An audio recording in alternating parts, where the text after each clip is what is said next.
it was already kind of solved, mostly.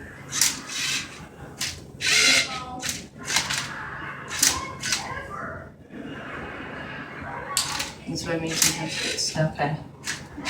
Oh, that's better than it falling, because that's easy to fix. Very cool. See, So many? Is that what you're trying to do? yeah, if you Lessen the amount of... Tell me about it, Ethan. so there's a motor here that'll flip the cube, and it's like some mechanism here that flips it perfectly. Motor here that turns the color sensor, and it senses each color first, and then it'll solve it.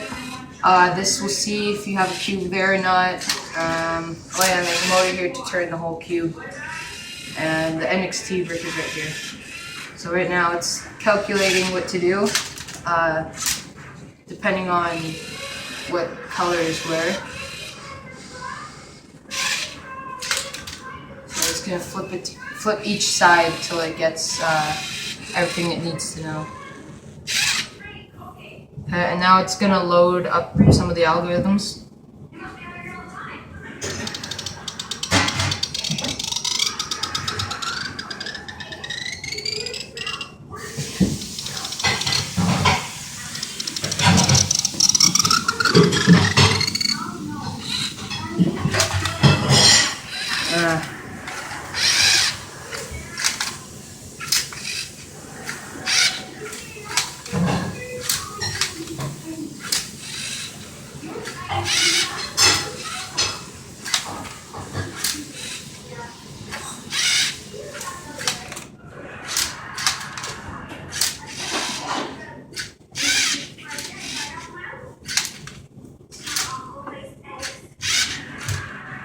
Solve the cube.